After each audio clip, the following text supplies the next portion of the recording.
Purihin si Yahweh, buong puso siyang pasalamatan. Aking pupurihin sa gitna ng bayan kasama ng mga lingkod na hinirang.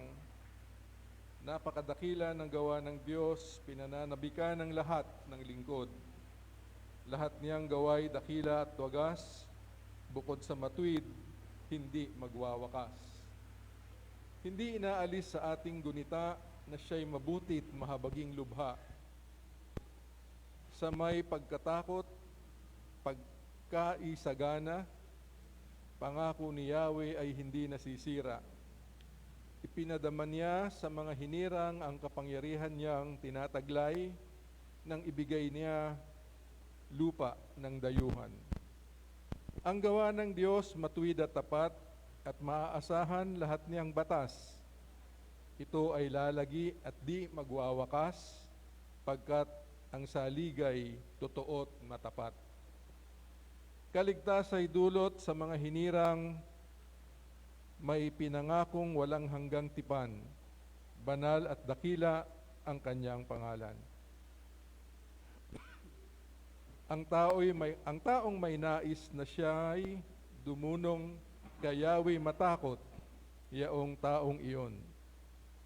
At palasunurin ay tapat ang hatol at pupurihin pa sa buong panahon. Tayo po ay maupo para sa praise and worship. Nakatayo pala.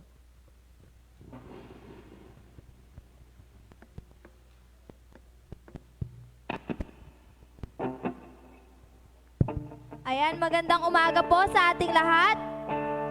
Ayan, simulan po natin yung praise and worship sa pagkanta ng Kaibigan, Kumusta Ka Na?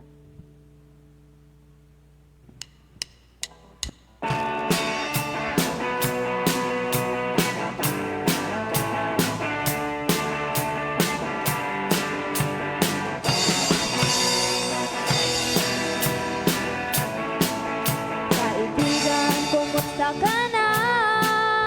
Kapatid sa pananampalataya, ako'y lubos na nagagalak at muli kang nakasama. Nais kong ipanalangin ang iyong mga suliranin upang sa kanyang pagbabalik madatnan niya tayong isip. Handog niya ay kapayapaan, handog niya ay kagalakan, handog niya ay kalakasan sa bawat pusong nagpapagat. Kaya't ang awit ng papuri, awit ng pasasalamat, at ang awit na pagsamba ay para lang sa Kanya. Kaibigan, kumusta ka na? Kapatid sa pananampalataya, ako'y lubos na nagagalak at muli kang nakasama. Nais kong ipanalangin ang iyong mga suliranin upang sa kanyang pagbabalik madatnan niya tayong isip. Handog niya ay kapayapaan, handog niya ay kagalakan, handog niya ay kalakasan sa bawat pusong nagpapagat. Kaya't ang awit ng papuri, awit ng pasasalamat, at ang awit na pagsamba ay para lang sa Kanya. Kaibigan, kumusta ka na? Kapatid sa pananampalataya, ako'y lubos na nagagalak at muli kang nakasama. Nais kong ipanalangin ang iyong mga suliranin upang sa kanyang pagbabalik madatnan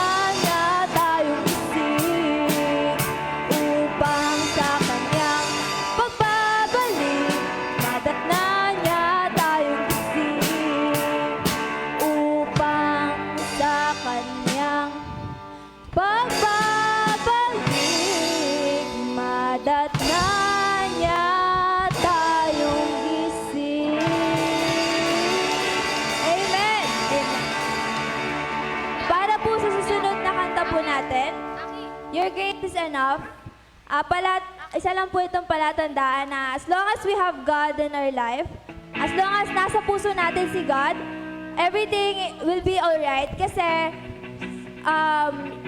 niligtas niya na tayo sa mga kasalanan natin na kahit hindi tayo deserving sa pagmamahal at sa blessings na binibigay niya, still binigay niya yun sa atin kasi bilang anak niya, mahal niya tayo.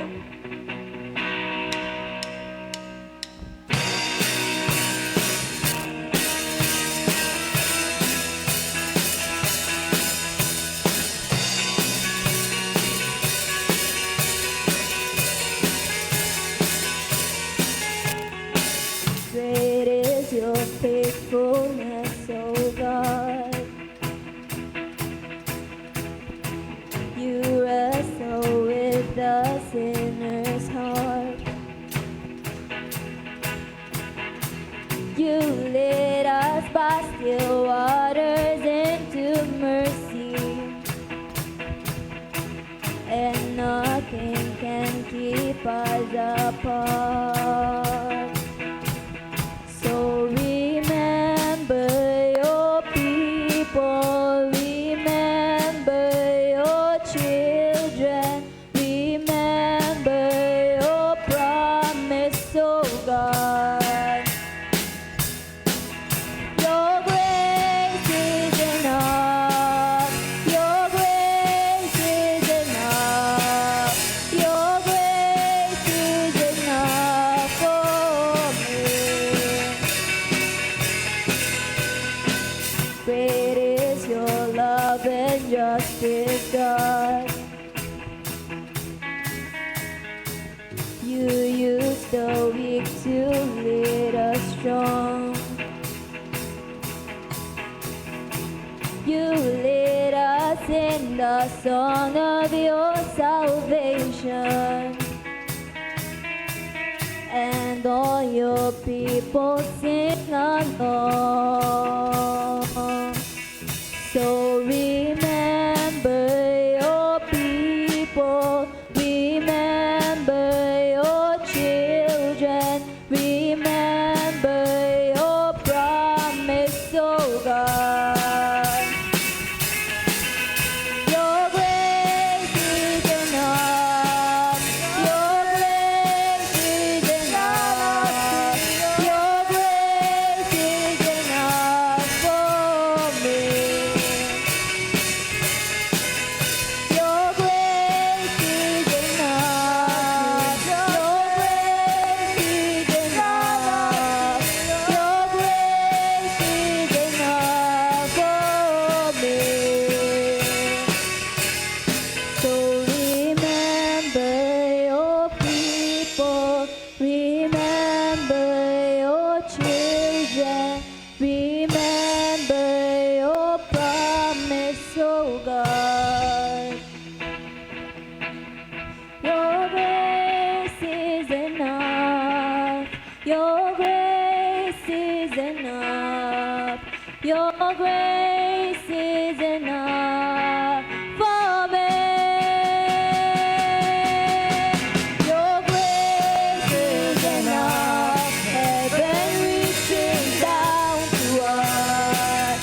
Your grace is enough for me. God, I see your grace is enough. I'm covered with your love. Your grace is enough for me. For me.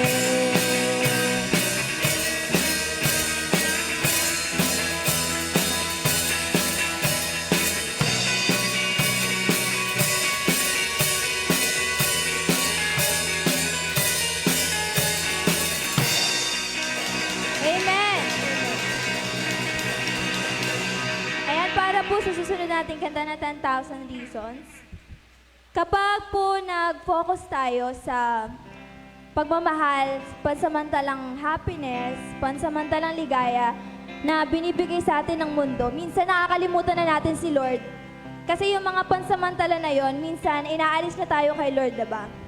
Maraming rason na pwedeng ibato sa'yo yung mundo kung bakit hindi ka na dapat maniwala sa Kanya. But still, sana humanap tayo ng isang rason palagi sa napakaraming rason na yun. Isang rason na pangahawakan kung bakit kailangan nating mas kumapit sa ating Panginoon. Kung bakit sa dami ng pinagdaraanan natin, why we need to hold God tighter. Kasi sa lahat din naman, siya lang yung makakatulong sa atin. Siya lang yung nakakaalam kung ano yung kailangan natin. Kasi His love is greater than anyone else. Yun pa lang na niligtas niya tayo sa mga kasalanan natin, even though we are not deserving, isa na yung pinakamalaking pagpapala na ibinigay niya sa atin. Kaya, bago nating simulan ng kanta, let's pray po. Hallelujah, Lord. Hallelujah, Father. Lord, maraming salamat sa buhay ng bawat isa na nandito, Panginoon, na kahit sobrang lamig, Panginoon, ng tubig para maligo, nandito sila para magpuri sa iyo, Panginoon. Kahit mga may sakit, may ubo, may sipon, Lord God, nandito sila para sambahin ka ngayong araw, Lord. Lord, pinagdarasal ko, Lord, lahat ng dasal ng mga tao na nandito, kung ano yung kailangan ng puso nila, kung ano yung matagal na nilang ipinagdarasal, Lord, kung makakabuti sa kanila yon, iganto yun, Panginoon. Lord, maraming salamat kasi nung mga natapos mga araw ngayong linggo, Lord, is nagkaroon kami ng isang araw, Lord, para magpuri sa iyo dito sa simbahan, para pasalamatan ka, Lord, sa mga blessings na natatanggap namin, Panginoon. Lord, matatapos na, Lord, yung January, at hiling namin, Lord, sa mga susunod pang mga buwan, sa mga susunod pang mga taon, Lord, mas dumami sa church na nagpupuri sa iyo, Panginoon. Mas spread namin sa maraming tao, Lord, yung words mo, kung gaano ka kabuti, kung gaano mo kami kamahal, Panginoon.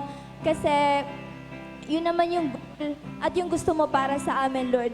Yung dumami yung mga tao na mayroong paniniwala sa iyo, dumami yung mga tao na magmamahal sa iyo, Panginoon. Lord, maraming salamat, Panginoon. Kasi kahit minsan nakakapagod, Lord God, still pinaparamdaman mo sa amin na nandyan ka, na palagi mo kaming gagabayan.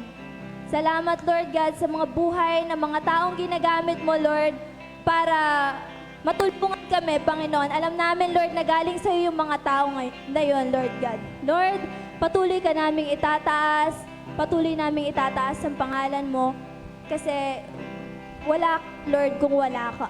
We are nothing without you, Panginoon. Ayun ang palagi namin itatatak sa isip namin, Lord God.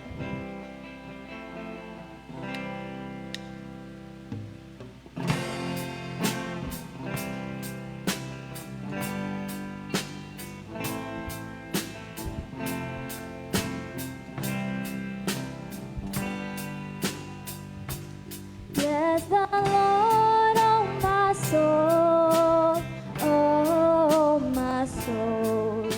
Worship His holy name. Sing like never before, oh my soul. I'll worship Your holy name.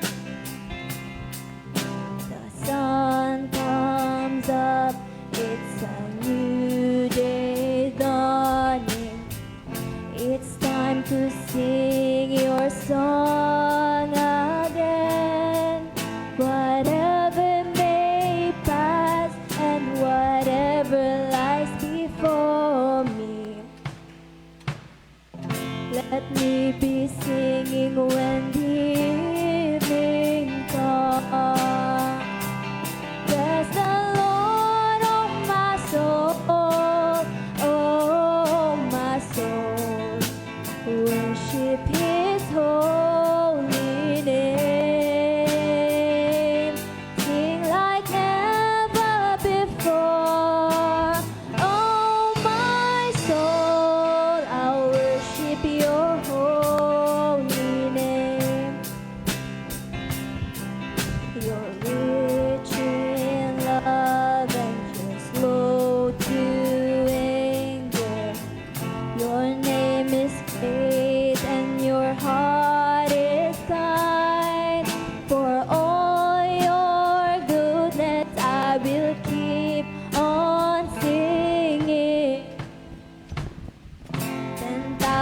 reasons for my heart to find. So bless the Lord, oh my soul, oh my soul. Worship His holy name. Sing like never before, oh my soul. I'll worship Your holy name. And on that day when my strength is failing and just near, and my time has come, still my soul will sing Your praise unending. 10,000 years and then forevermore, forevermore. So bless the Lord, oh my soul, oh my soul. Worship His holy name. Sing like never before, oh my soul. I'll worship Your holy name. So bless the Lord, oh my soul, oh my soul. Worship His holy name. Sing like never before, oh my soul. I'll worship Your holy name. Yeah, I'll worship Your holy name. Lord, I'll worship Your holy name. Ito po ang aming dalangin sa matamis na pangalan ni Jesus. Amen and amen.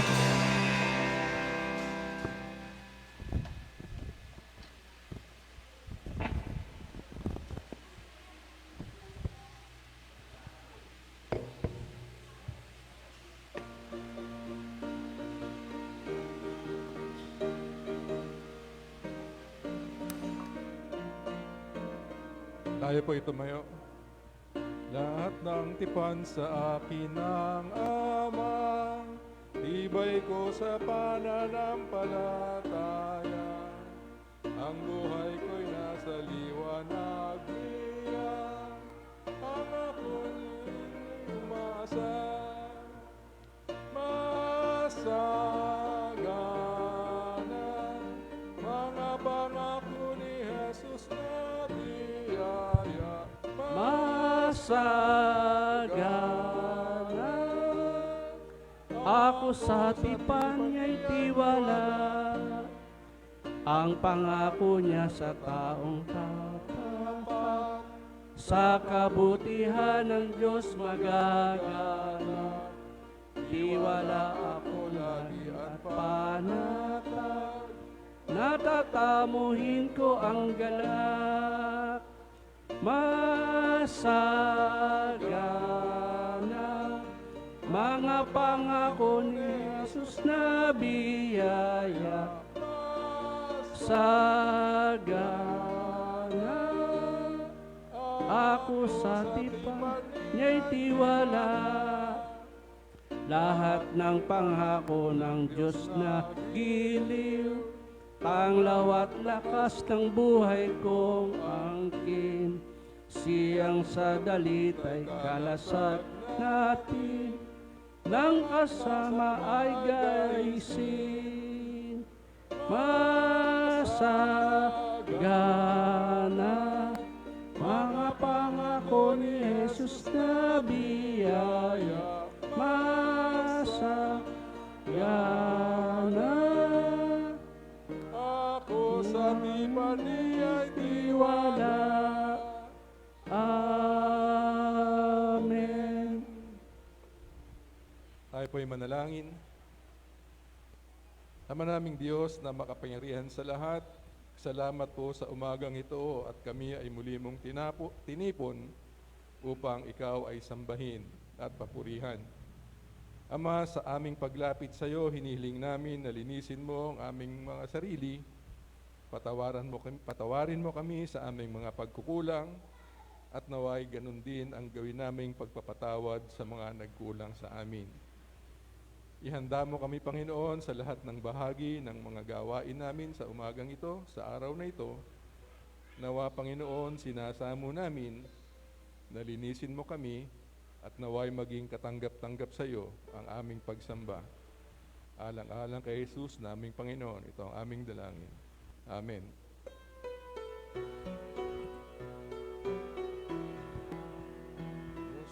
Magulang, banal ang ngalan, ang kaharian mo ay sumapit, gawing nawa yung kalooban sa lupa gaya ng sa langit.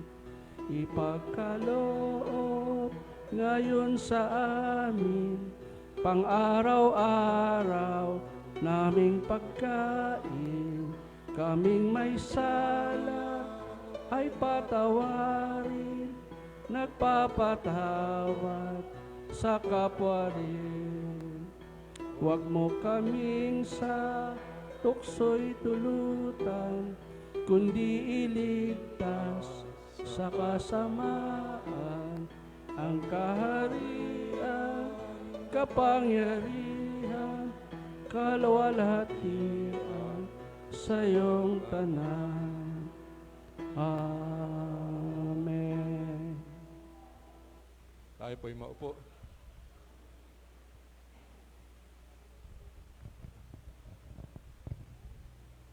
Ngayon, ipinaliliwanag ko naman sa inyo ang tungkol sa mga pagkaing inihandog sa mga Diyos-Diyosan. Alam nating may kaalaman tayong lahat, gaya ng sabi ng iba. Ang kaalamang ito ay nagtutulak sa tao na maging mapagmataas, subalit ang pag-ibig ay nakakapagpatatag.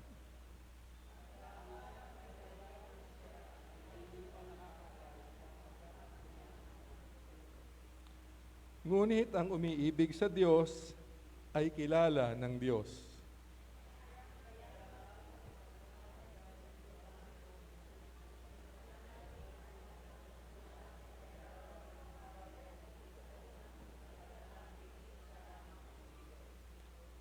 Kahit na may tinatawag na mga Diyos sa langit at sa lupa, at ang mga tinatawag na mga Diyos at mga Panginoon ay marami.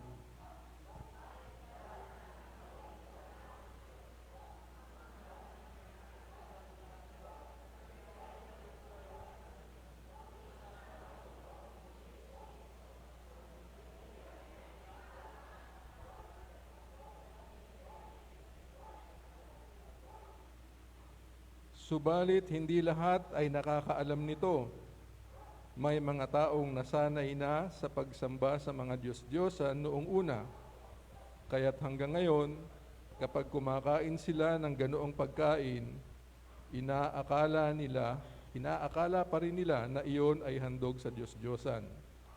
Dahil mahina ang kanilang budhi, ang akala nila ay nagkakasala sila kapag kumakain sila niyon. Ang pagkain ay walang kinalaman sa katayuan natin sa harap ng Diyos. Walang mawawala sa atin kung hindi tayo kumain ng ganoong pagkain. At wala rin kabutihang madudulot sa atin kung main man tayo niyan. Ngunit mag-ingat kayo, baka ang paggamit ninyo ng kalayaang kumain ng anumang pagkain ay maging sanhi ng pagkakasala ng mahina sa kanyang paniniwala.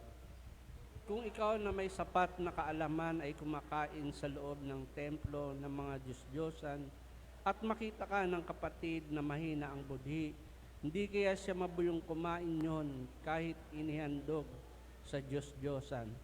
Dahil sa inaakala mong kaalaman ay napapahamak ang iyong mahinang kapatid na tinubos din ng kamatayan ni Kristo.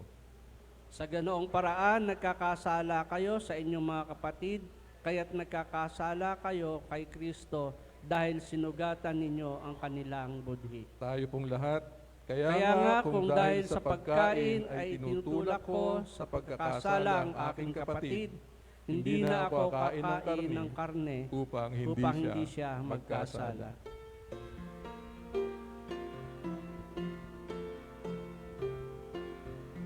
Papurihan ng Diyos at sundin siyang tunay.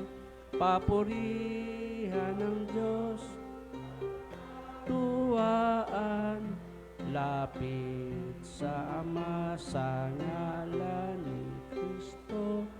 Yamang sasalay, tinubos niya tayo. Amen.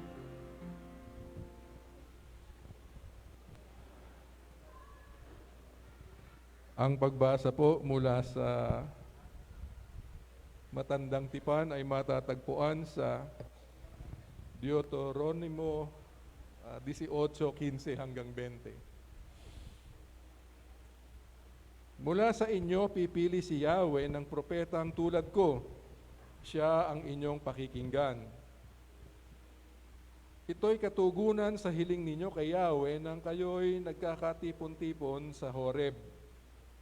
Ang sabi ninyo, huwag mo nang iparinig uli sa amin ang tinig ni Yahweh, ni ipakita pa ang kakilakilabot na apoy na ito, pagkat tiyak na mamamatay kami. Sinabi naman niya sa akin, tama ang sabi nila, kaya pipili ako ng propetang tulad mo. Sa kanya ko ipasasabi ang ibig kong sabihin sa kanila. Sino mang hindi makinig sa kanya, ay mananagot sa akin. Ngunit tiyak na mamamatay ang propetang mangangahas magsalita sa pangalan ko nang hindi ko pinahihintulutan o magsalita sa pangalan ng alinmang Diyos-Diyosan.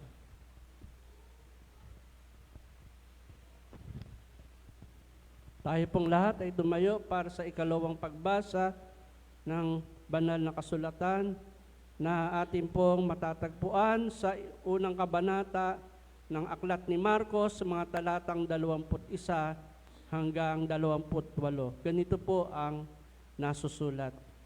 Nagpunta sila sa Capernaum. Nang sumunod na araw ng pamamahinga, ay pumasok si Jesus sa sinagoga at nagturo. Namangha ang mga tao sapagkat nagturo siya sa kanila na parang isang may kapangyarihan at hindi tulad ng mga eskriba. Bigla namang pumasok sa sinagoga ang isang lalaking inaalihan ng masamang espiritu at sumigaw, "Ano ang pakialam mo sa amin ni Jesus na taga Nazaret? Nga parito ka ba upang puksain kami?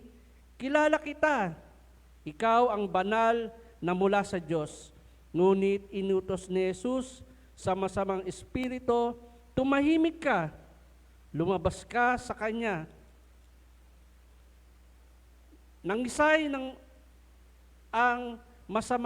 Pinangisay ng masamang espiritu ang tao at sumisigaw na lumabas. Nanggigilalas ang lahat, kaya't sila ay nagtanungan, "Ano ito, bagong aral?" Nauutosan niya pati ang masasamang espiritu at sinusunod naman siya at mabilis na kumalat sa buong Galilea ang balitang tungkol kay Jesus. Purihin po natin ang ating Panginoon.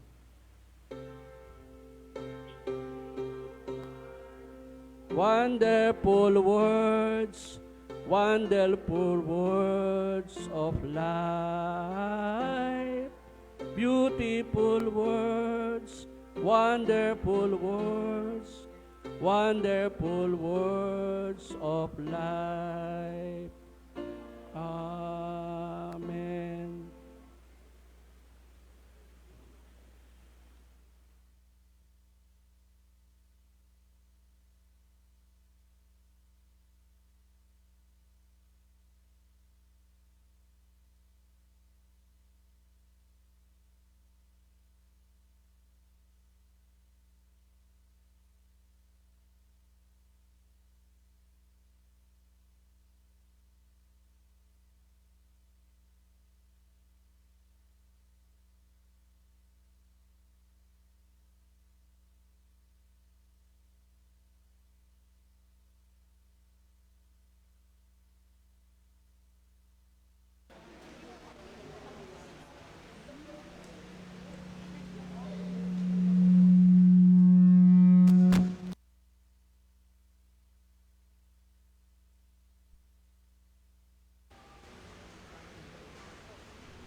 Ang ating pong tagapagsalita sa umagang ito ay ang walang kakupas-kupas at palaging handa, walang kasawa-sawa at napakasipag na punong laiko ng ating iglesia dito sa Sangandaan.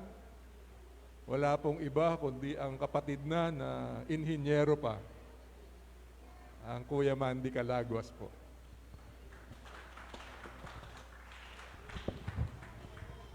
Salamat po, Kuya Jean. Masaya po ba kayo ngayon? Yun, dapat lang. Sapagkat tayo ngayon ay mananambahan ngayong umagang ito sa ating Panginoon. Una, magandang umaga po sa inyong lahat, mga magulang at mga kapatid. Ngayon po ay ika-28 ng Enero. Napakabilis po ng ng panahon. Katatapos lang ng Pasko at ngayon ay magtatapos naman ang Enero. So sa susunod, February na, no? Malapit na po ang araw ng mga puso. So nagpaalam po muna ang ating pastor, kasama yung kanyang may bahay at anak. Nagpunta po sila sa Bataan, no? Bolinao, Pangasinan, no? Nang kung ilang araw silang mananatili doon. At nakausap ko ang ating pastor bago umalis na siya daw po ay tagapagsalita sa isang Methodist Church doon sa Santiago Island, no? Isa pong isla 'yon, mula sa bayan ng Bolinao, tatawid ng dagat papuntang Santiago Island. Meron pong 3 Methodist Church doon sa Santiago Island. Isa po doon magsasalita ang ating pastor. So purihin po ang Panginoon dahil sa malayong lugar nagagamit po ang ating pastor para magbahagi ng salita ng Diyos. So, kapag po si pastor kasi wala, narito naman po kami ni Kuya Jean. Yan. Narito naman kami kung minsan ako po yung liturgist, si Kuya Jean naman yung ating tagapagsalita, speaker. Minsan naman,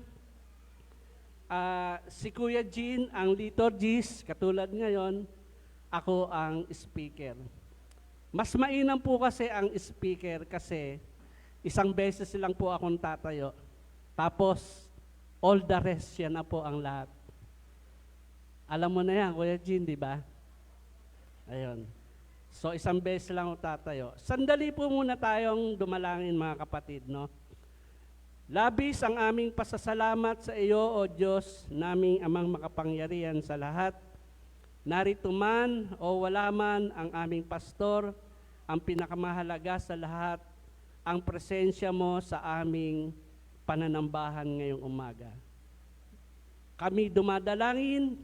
Diyos Ama, nabuksan mo po ang aming puso't isipan, ang aming mga damdamin upang tanggapin ng may pagpapala ang iyong mga salita. In Jesus' name we pray, Amen. No? So, magsisimula po ako, mga kapatid, no, sa isang topic na katanungan. Isang topic na in the form of a question. What was the role of the Holy Spirit in Jesus' life as He carried out His mission? So ano po yung role ng Holy Spirit sa buhay ng ating Panginoong Hesus nung siya ay narito sa lupa at kanyang ginaganap yung kanyang mission. So, ang katanungan pong ito, mga kapatid, ang siyang ating pagbubulay-bulayan ngayong umaga, nahangong po sa aklat ni San Marcos, Kabanatang 1, mga talatang 21 hanggang 28. Marcos, Kabanata 1, 21, mga talatang 21 to 28.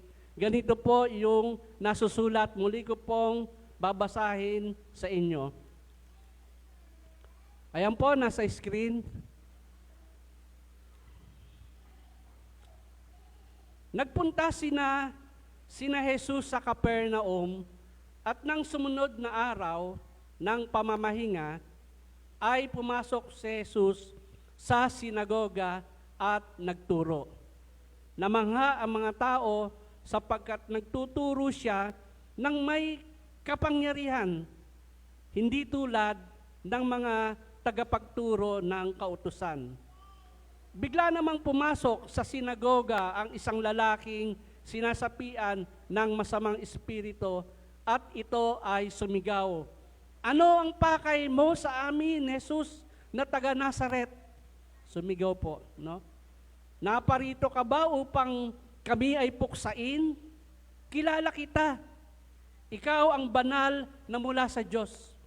Ngunit inutos ni Jesus sa masamang espiritu, "Tumahimik ka. Lumabas ka sa kanya." Pinangisay ng masamang espiritu ang lalaki at sumisigaw itong lumabas sa katawan ng lalaki. Ang lahat ay namangha, kaya't sila ay nagtanungan sa isa't isa, paano nangyari yon? Ito ay isang kakaibang kauturuan.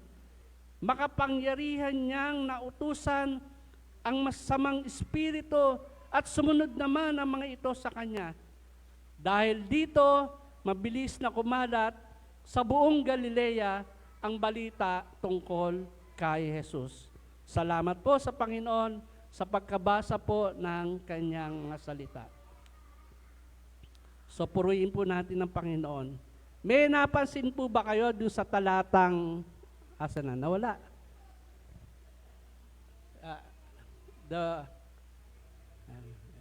Pakibalik po. Yan. Baba pa.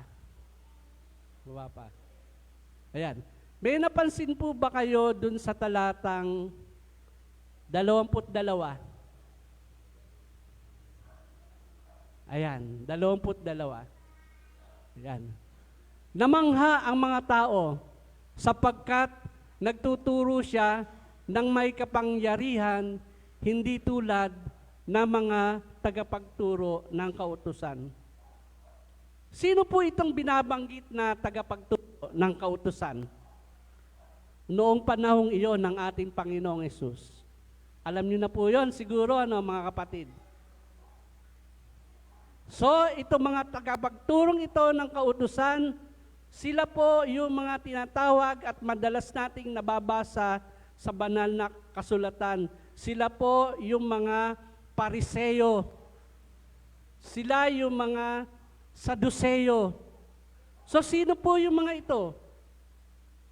Yung pong mga Saduceo, sinasabi sa banal na kasulatan, at saka yung mga Pariseo, sila po yung mga religious sects, no? Hindi sex, sekta. Malalaking religious sects na nagtuturo sa sinagoga. Dalawang malalaking sekta na ang mga Saduceo ay mga mayayaman, wealthy and upper class. No? Samantalang yun naman pong mga Pariseo ay mga middle class. No? Doon sila nagkakaroon ng pagkakaiba. Pero both of them, no? Nagtuturo po yan sa mga sinagoga. Isama na po natin dyan yung nababasa din naman natin na mga eskriba. Ito po ay mga may kaalaman sa kautusan. Kautusan po ni Moises na kanilang sinusunod, kanilang sinasabuhay. No, isama na po natin dyan yung mga eskriba na tagasulat, tagakopya, mga tagatago ng dokumento ng kautusan at kasulatan ng mga panahong iyon. So alam na po natin kung sino sila na binabanggit dito sa talatang 22 na ang Panginoong Yesus ay nagtuturo ng may kapangyarihan na hindi katulad ng mga tagapagturo ng kautusan noong panahon na yon. So napansin agad po iyon ng mga tao, no? Yung pagkakaibang iyon ng ating Panginoong Hesus sa pagtuturo, no? Kumpara sa mga tagapagturo nila ng kautusan nung wala pa ang ating Panginoong Hesus. So doon nga po sa aklat ni Mateo, buong kabanatang 23, kung inyo po itong nabasa na o hinihiling ko, nabasahin nyo po, nakasulat po lahat doon ang mga babala ng ating Panginoong Hesus laban sa mga eskriba, laban sa mga Pariseo, laban sa mga Saduceo, at lahat ng mga kaparusahan na nakalaan sa kanila. So basahin niyo po yung aklat ni Mateo kabanatang 23. Isa nga po doon sa talatang 27, ganito po ang sinasabi doon, sa aba ninyo mga eskriba at mga Pariseo, mga mapag-imbabaw. Yun ang sabi ng Panginoon. Ano po yung mapag-imbabaw? Ano po? Ayun, oh. Mga ano, no, yung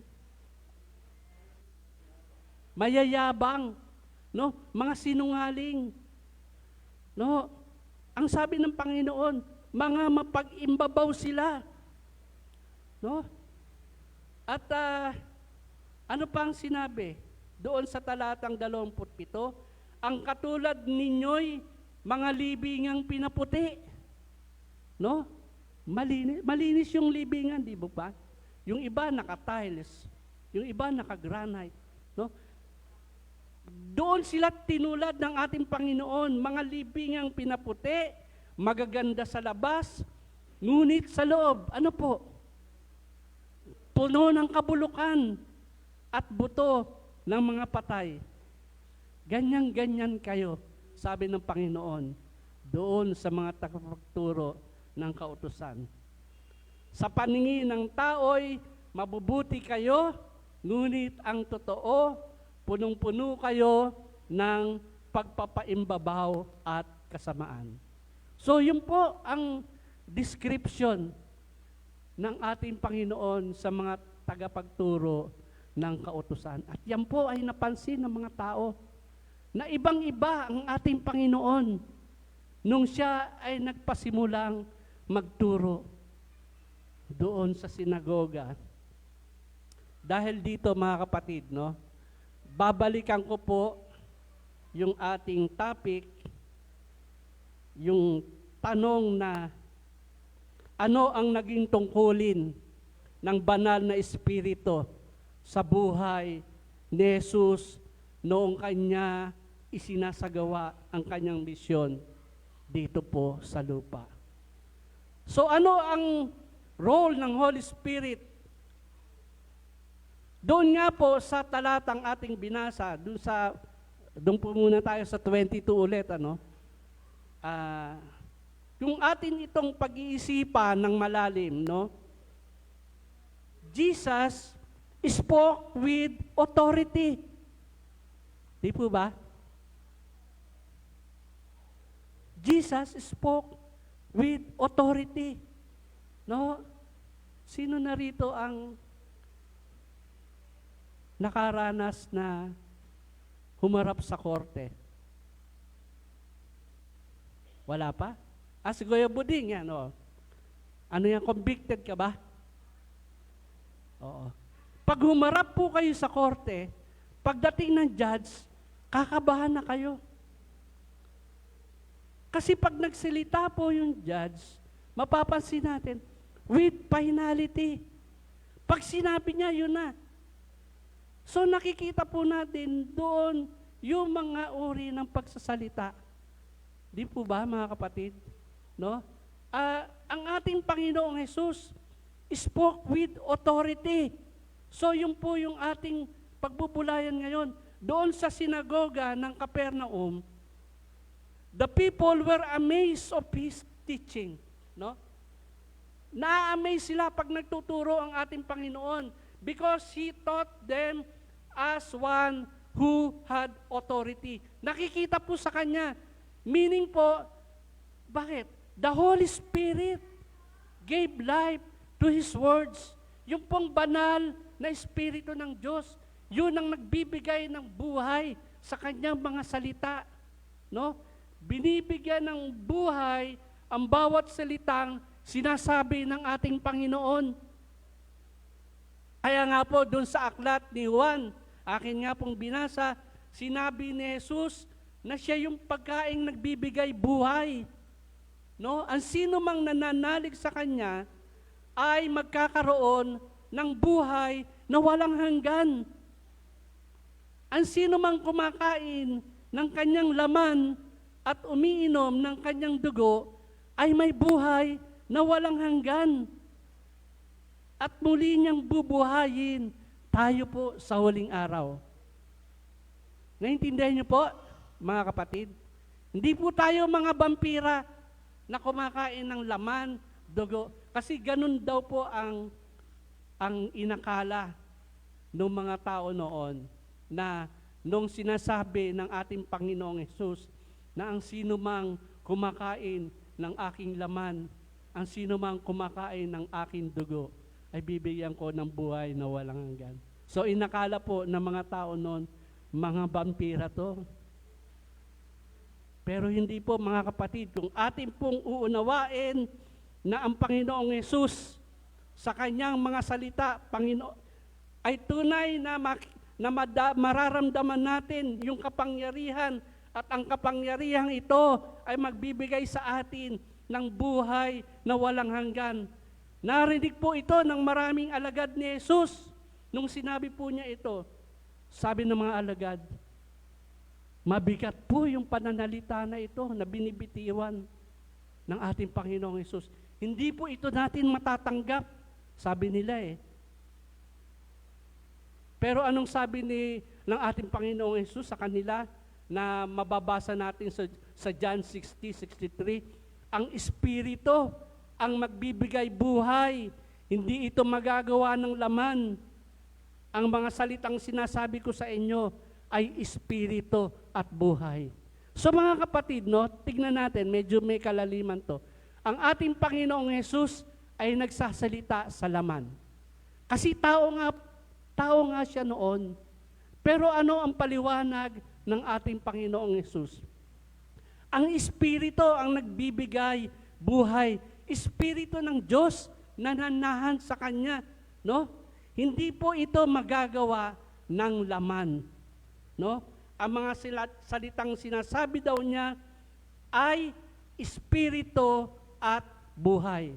Kaya mula noon, mga kapatid, maraming mga alagad ang tumalikod at hindi na sumama sa kanya. Bakit? Akala ko ba may kapangyarihan? Akala ko ba he speak with authority? Bakit tumalikod? Alagad na ito mga kapatid.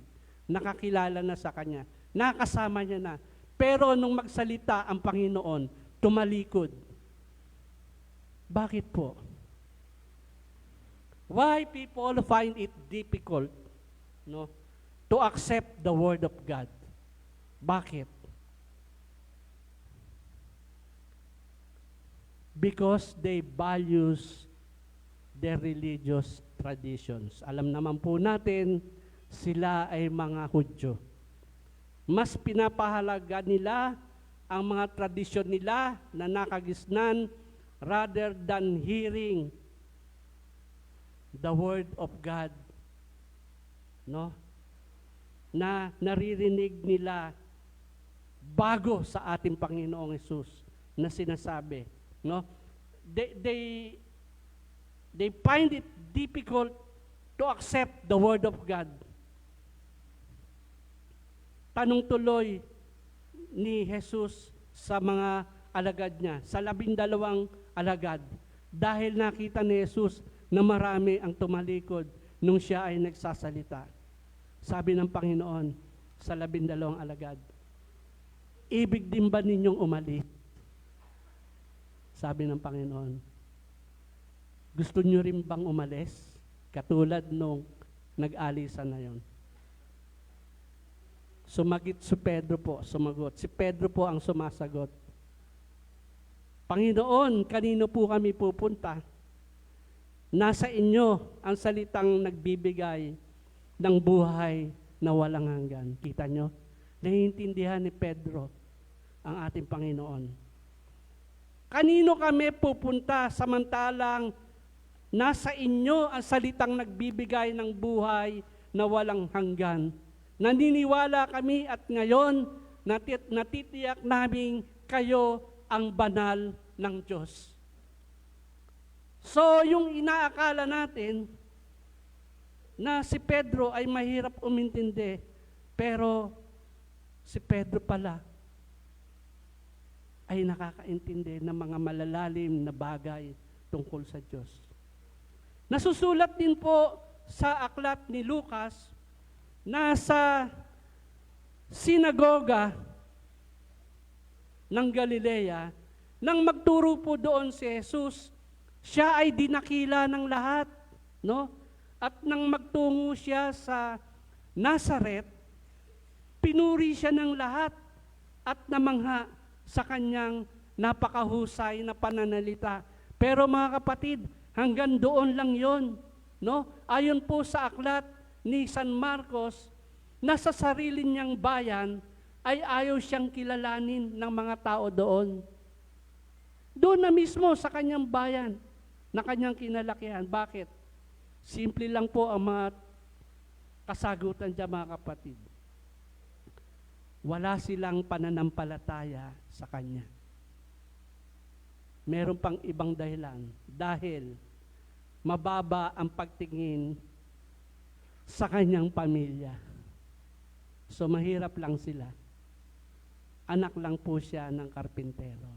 So ganun po, tinignan ng mga kanyang kababayan ang kanyang kalagayan.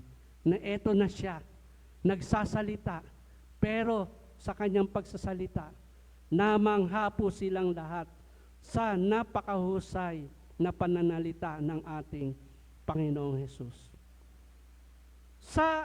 Sa ginawang pagpapagaling ng ating Panginoong Hesus at pinalayas yung espiritu sa lalaking naalihan ng masamang espiritu, muling ipinakita niya dito yung kanyang authority, no? Doon po sa kanyang pananalita, makikita natin yung kanyang authority. At dito sa kanyang ginagawa na pagpapalayas sa masamang espiritu, makikita na naman po natin dito, mga kapatid, yung kanyang authority. No? Christ healed by the power of the Holy Spirit of God. which was within him. So Jesus has all the authority to heal diseases. He has the authority to drive out demons and calm storms accompanied by compassion. Kaya nga po sa talatang 26, talatang 26, pinangisay ng masamang espiritu ang lalaki at sumisigaw itong lumabas sa kanya. Dito natin mauunawaan na si Jesus ay mayroong authority sa kanyang ginagawa. Meron po siyang kapangyarihan dahil siya ang lumalang. He is the creator and sustain all things, mga kapatid. Bahagi po siya ng paglalang. Yung pong hangin, yung alon ng dagat, sumusunod po sa kanya. Maging yung pong mga masasamang espiritu ay sumusunod sa kanya. Dahil bahagi silang lahat ng kanyang nilikha. So ganun po ang authority ng ating Panginoon. Ngayon po mga kapatid, no, sa aking pagtatapos, the Holy Spirit is in us. Nung pong umakyat sa langit ang ating Panginoon, iniwan po niya yung banal na Espiritu para sa atin. Through the power of the Holy Spirit, we are saved. We are filled, we are sealed, and we are sanctified. The Holy Spirit brings to our mind the teachings of Christ. Yung pong mga turo ng ating Panginoon. No? Nire-reveal po yan ng Holy Spirit sa atin. Basahin po natin ang banal na kasulatan. These are the teachings of Christ na nire-reveal sa atin ng banal na Espiritu ng Diyos. The Word of Christ. The Holy Spirit reveals God's thought, yung diwa po ng ating Panginoon. Ipinipahayag po yan sa atin. The Holy Spirit teaches us and guide us into all truth. Sa lahat po ng katotohanan, iginagay tayo ng Panginoon, including the knowledge of what is to come. Kahit po ang hinaharap, nire-reveal po niya yan sa atin. Kahit yung kanyang muling pagbabalik, umakyat po siya, di ba? At siya ay muling babalik. Nire-reveal po yan ng banal na Espiritu sa atin. The Holy Spirit help us in our weakness. In our weaknesses. Alam po natin yan. Sa ating mga kahinaan, sa ating mga problema, sa ating mga kinakaharap na suliranin, anuman yan, mga kapatid, ang banal na Espiritu ay tinutulungan tayo. And the Holy Spirit intercedes for us according to the will of God. No? Namamagitan po ang banal na Espiritu sa atin. Kaya mga kapatid, ang banal na Espiritu ng Diyos ang siyang nagbibigay sa atin ng kapangyarihan maging saksi ni Kristo. Binigyan niya noon ng kapangyarihan ang ating Panginoong Jesus ng authority. Ngayong nasa atin na ang banal na Espiritu ng Diyos, tayo naman po ang binibigyan ng kapangyarihan upang maging saksi ng ating Panginoong Jesus. Ipagpatotoo po natin ang mga ating pananampalataya, ang ating mga pag-asa na nadarama kung ano ang mayroon tayo kay Kristo at ipahayag ang mabuting balita ng kaligtasan. So yun po ang iniwang gawain ng Panginoon sa atin ngayon. Ipahayag ang mabuting balita ng kaligtasan, katuwang natin ang banal na Espiritu ng Diyos na magbibigay po sa atin ng lakas at kapangyarihan. Jesus Christ has given us the Holy Spirit to fill our hearts with love. Pinuno-puno po niya ng pag-ibig ang ating mga puso. So, mga kapatid, marami pong salamat. Naway pagpalain tayo ng Diyos sa kanyang masaganang mga salita. Amen. To God be all the glory. Purihin po natin ang Panginoon.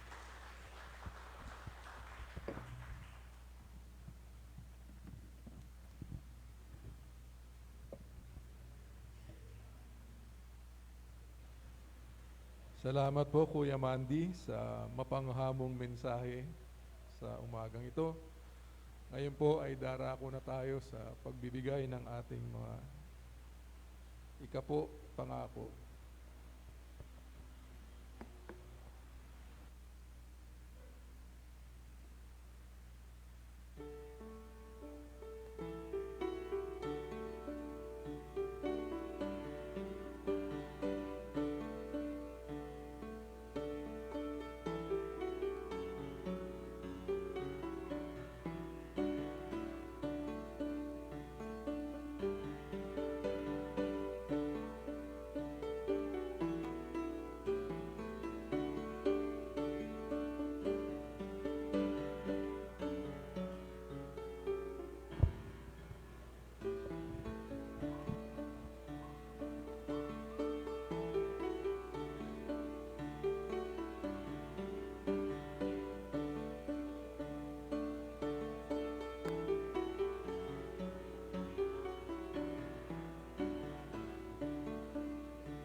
Mga kaloob sa ating Panginoon, dalhin ang mga kaloob sa ating Panginoon. Masayang nagbibigay ng mga handog ng papuri, masayang nagbibigay sa amang Diyos ko't hari. Amen.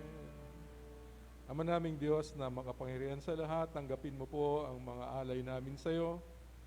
Hinihiling namin, Panginoon, na pagpalain mo ang mga nagkaloob nito at naway gawin mo ang mga nararapat upang ang mga bagay na ito ay makatulong sa ikalalago ng iyong pag-ibig at ng iyong kapangyarihan dito sa sanglibutan.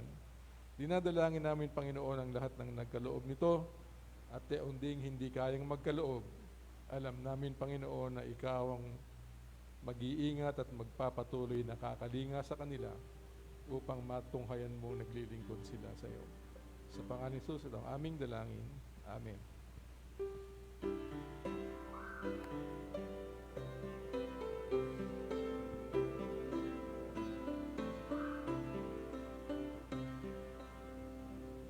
Patnugot ko ay si Jesus at kaliwa ng loob sa anuman aking kilos. Ako ay kaganiyang kupo.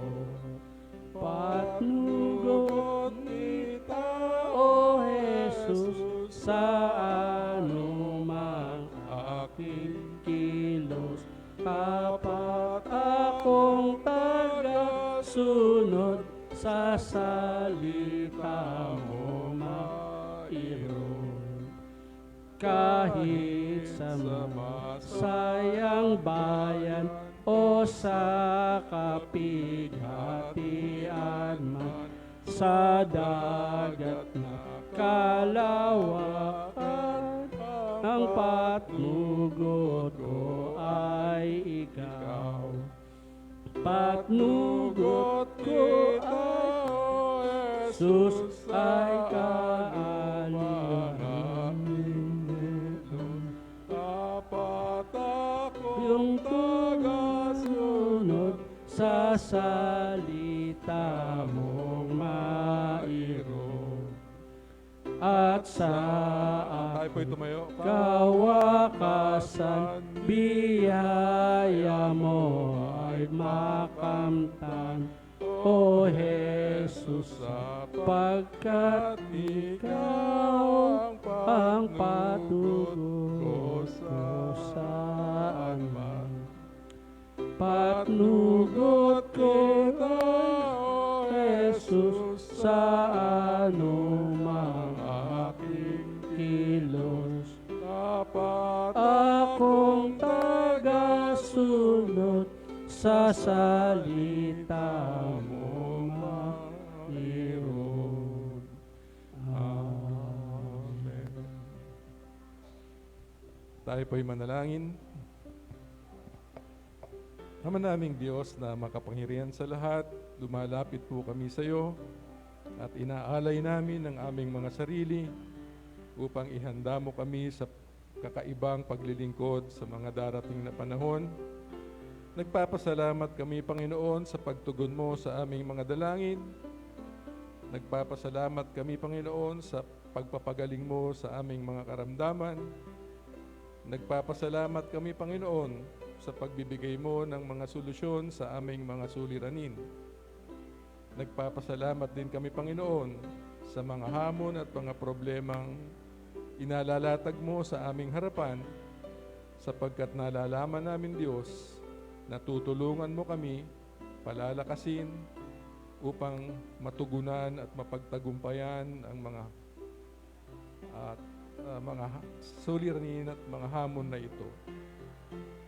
Nagtitiwala kami, Panginoon, na kami ay gagamitin mo upang ang iyong pag-ibig at ang iyong kapangyarihan ay maipadama sa sanlibutan, lalong higit, Panginoon, sa community na kinalalagyan ng aming iglesia dito sa Sangandaan. Patuloy namin, Panginoon, idinadalangin na gamitin mo kami, kasihan mo kami, at patuloy mo kaming gawing mapagpakumbaba upang ikaw ang makita at patuloy na maitaas sa aming paglilingkod. Sa panahong ito, idinadalangin namin ang mga kapatid namin na magdiriwang ng kanilang mga karamdaman, si Elijah Edgar Ainsa, si Josel John Tolentino, si Neil Patrick Ferreras, si Jasmine Eunice Racal, at ang iba pang hindi nakalista sa aming program, Panginoon. Lahat ng mga magdiriwang ng kaarawan, idinadalangin namin. Sila na magdiriwang ng kanilang mga anibersaryo, at sila na mga hindi namin kapiling, ng mga kapatid namin sa pagsamba sa araw na ito. Alam namin, Panginoon, na ikaw ang nakakaalam ng aming mga kahilingan at ikaw ang nakakaalam kung ano ang mabuting higit sa bawat isa sa amin. Kaya patuloy namin, Panginoon, na ipinagkakatiwala ang mga bagay na ito sa iyong dakilang kamay. Inaalala namin, Panginoon, ang aming pastor at ang kanyang sambahayan na hindi namin kapiling. Kayo po ang patuloy na mag-ingat sa kanila. Sa aming pagtatapos, Panginoon, hinahabilin namin ng bawat isa sa amin. Kayo ang mag-ingat sa amin sa aming paglabas sa dakilang sambahang ito. Sa pangalan ng Ama, ng Anak, at ng Espiritu Santo. Amen.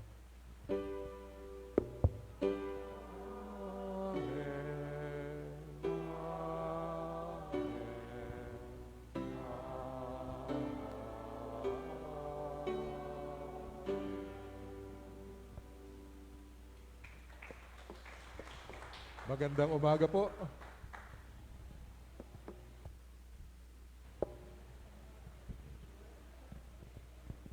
Bago ko patayin yung mga kandila, pupunta muna po ako sa mga announcements.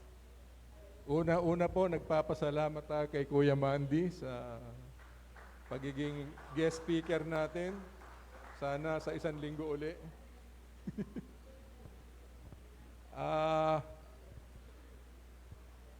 Yung pong meeting ng AC, i-move na lang natin next week kasi wala si Pastor. Baka alam nyo na. At bago ko po makakalimutan, wine-welcome po natin si Lilian B. Manuel sa kanyang second time na pag-join sa atin. Yun po siya, kasama niya si Ravia Kaur, yung babying cute. Welcome po. Siya po ay tiga Isabela kung hindi ako nagkakamali. Kaya mabuti at natagpuan niya tayo dito.